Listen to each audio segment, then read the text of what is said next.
they're losing thousands of pieces of kit. They've lost so many soldiers. They're using things from the 1950s, but it's still always talked about that Russia has regained momentum or is doing well in its war on Ukraine. Do you think that's a fair assessment? I mean, you've just Yeah. listed off the Yes. Yes. allies. Yes.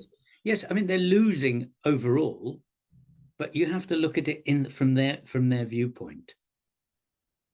They see this in a different perspective, because the big prize is not the battle in Ukraine. You just have to keep the battle in Ukraine going. The big prize is breaking up Western support, is breaking up the European Union so that the things don't come from the European Union.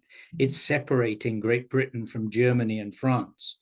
It's what we talked about. It's France and Italy and people not giving as much. That's the prize, because all those things collectively together are the things that can break Ukraine. Probably not the front line. He's just got to keep the front line going. And so the narrative is, they're missing the point in the narrative that Putin is playing a much, much wider and longer game than we are. We're all looking at the battle. We're all looking at the fighting. Or let's just say the press are looking at the fighting. There, you don't ever see anything about the scoundrels in Austria. No, you hear about the ski resorts. You don't hear anything about the scoundrels in Switzerland. You hear about the ski resorts, because they're not looking at Austria and Switzerland as being part of the other side, which at the moment they are.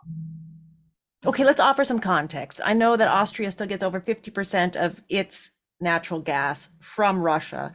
They've claimed that they can't update their systems to change that. What's Switzerland doing? You're talking about the financial aspects, aren't you? Money. They've got Russian money, which they're not handing over, and they're allowing companies to actually to put things through into Russia via Switzerland. Okay. So is France. So is Britain. So is America. So we still haven't grasped the totality of this problem yet. So the goal is to force people to act unilaterally, because smaller units can be conquered easier. They want to break down international coalitions. They want to destroy the EU. They want to weaken other alliances. And they're doing this at a pretty high cost, though. It's not high cost. Is this a logical? FSB soldiers inside Austria bribing people, or in another country putting money, his oligarchs slipping money into someone's pocket, offering them a job in Gazprom, like that lady from Austria. That's not high cost. That's cheap. That's cheapo. He's getting lots for little. So they're not worried, and he's successfully getting lots for little. So the Kremlin's not worried about human loss. It's really going to be a financial aspect.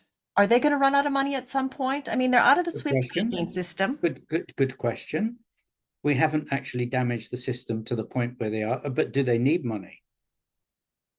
Maybe, but I mean, they're offering lots of money to these to soldiers on the front line, to go to the front line, and the soldiers the people are coming in because it's so much money. Now the question is, and of course then they're dying and they don't get the money anyway.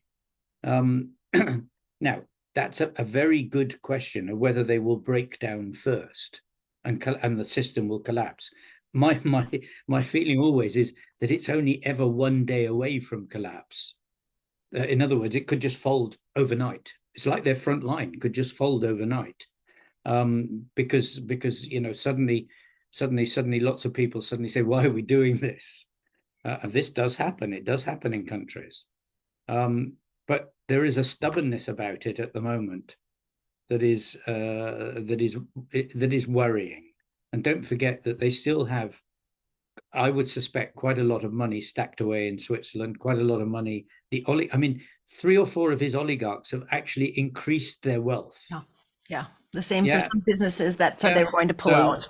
So they've increased their wealth. So he's still got oligarchs he can tap for money, and with relationships, with promises of this, with promises of owning Gazprom afterwards, and things like this. So I would say we should be wary of thinking that he's going to break down in a hurry.